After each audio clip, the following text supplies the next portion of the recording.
Hey guys, in this video we're doing a shock tower replacement on the Arrma Granite. And the thing is, the Granite and the Big Rock share a lot in common as far as parts go. The difference is the Granite's a short wheelbase and the Big Rock is a long wheelbase. But most of the main components are the same. And we did some damage to the body on the back when we were out bashing, but keep in mind guys, it's only 5 degrees outside here where we live. And it's really hard on plastic components. That aside, we did break the shock tower, and that's this whole unit up top here, and it's attached to quite a few things. In order to get this out, we got to pull the motor, transmission, got to detach the bumper, undo the arms, and get the body mounts off the top. It seems like a lot, but it's really not all that bad. And this applies to all of the 3S platform, and you can tell even the Megas, they have the plastic chassis. So if you have one like this, how this works applies, and you can apply it front and rear. That's backwards, front and rear, but you can apply it to both and it still comes apart basically the same way, including the version 2 and the version 1 Creighton 4S. They all have basically the same design inside. So being able to replace this, it'll work on all of them, guys. This should be pretty cool. And here's the thing. This doesn't apply to all of them, but it applies to this and the Big Rock. Here's the parts you're going to need to pull this off. There will be a link in the description down below to get these. All that being said, it shouldn't take that long to do. Let's get down on the bench and make this happen. Check this out.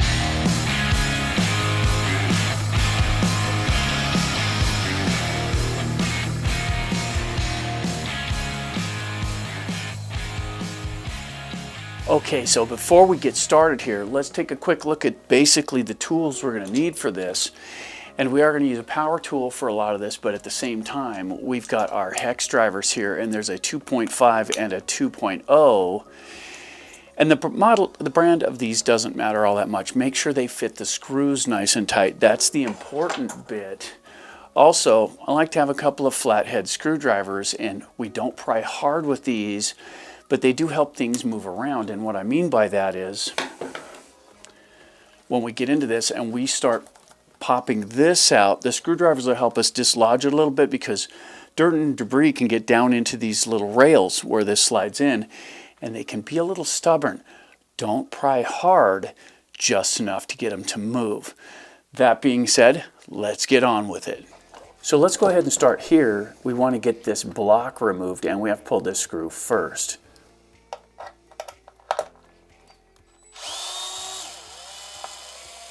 So removing the screw, it's not very big.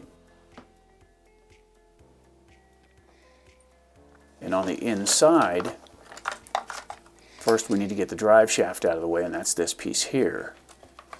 So it's spring loaded, so push it one direction and it'll pop out, and then you can just take it out. Pretty easy to do. This is the block we just pulled the screw from, and it can be a little stubborn, so you want to get right between the motor, and this is real gentle. It looks like we're prying, but we're not really. Just nice and gentle, slide it aside. Normally you can do this by hand, but if you've got sand and debris in there, it can be a bit stubborn. So just some patience is all that's required. See all the dirt and stuff that was in there?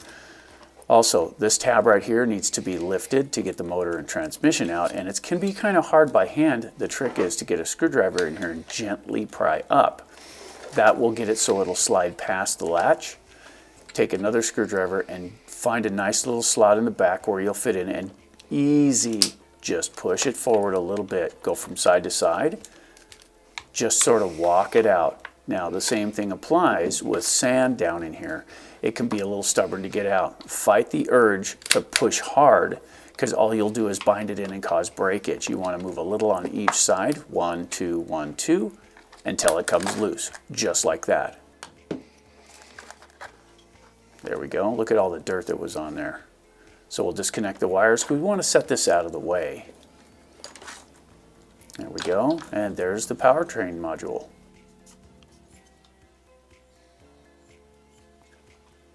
So let's go ahead and detach the shocks.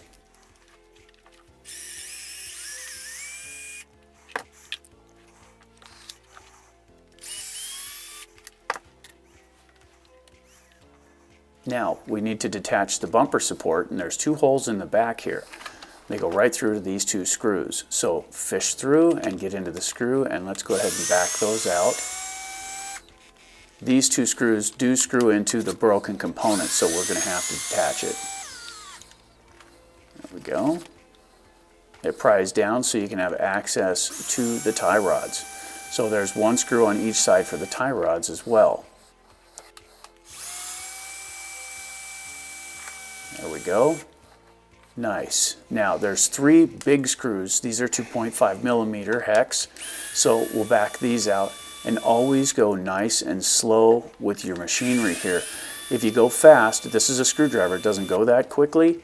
This has been sped up, but if you go fast, you can heat up the plastic, melt it, and then your screws will no longer hold.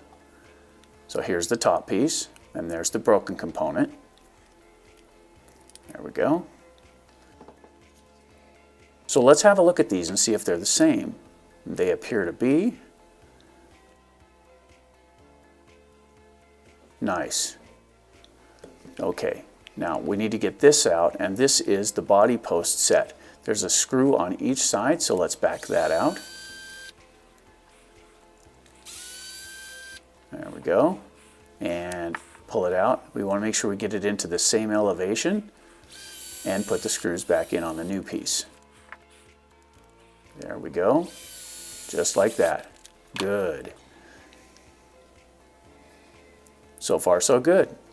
Now, since we have it open and everything appears to be clean in there, let's get a little extra lube in there just to make sure that things stay nice and slippery. And when you put this together, make sure it sits in the right place and stays there. You don't want things sitting askew when you tighten stuff down, so make sure they stay aligned properly. Nice and gently.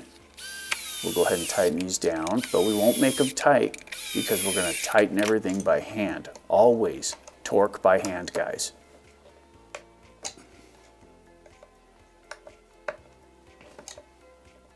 There we go. So now with a little extra cleanup, we'll make this ready to go. But first, let's go ahead and attach the shock absorbers.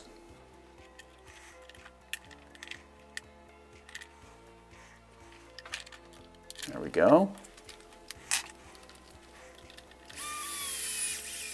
Sweet. And then we'll go ahead and hook up the tie rods. These can be a little bit tricky because the balls dance on the end of the coupler there, but with some persistence you can get it. Just like that. Same thing on the other side.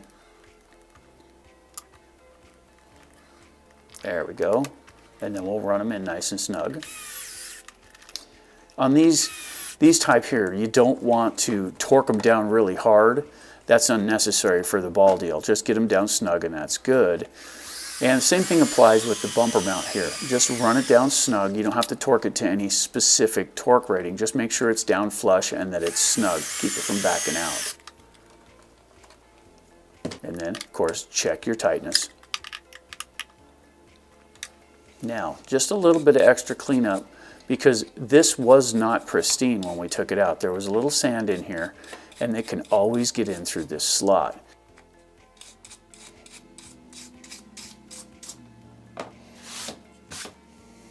So just a little cleanup on the teeth, and then we got some of this aluminum tape, and this is HVAC tape.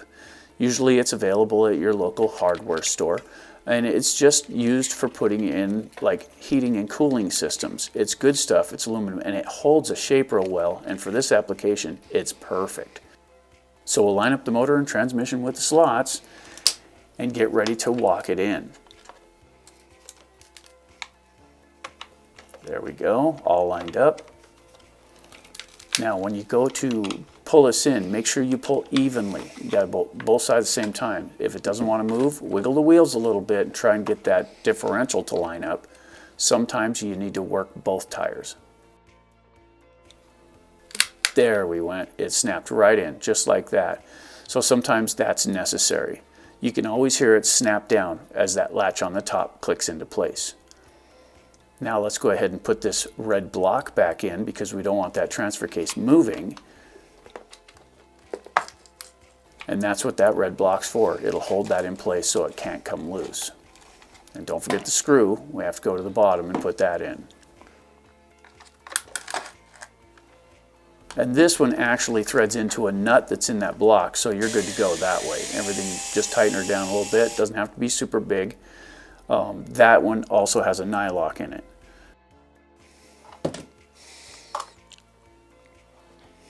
Now we'll go ahead and reconnect the motor wires, and it's nice that they're color coded. It makes it real simple.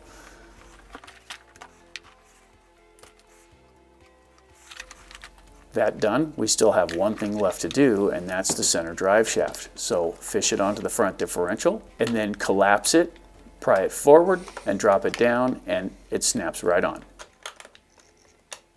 Just like that. Easy peasy.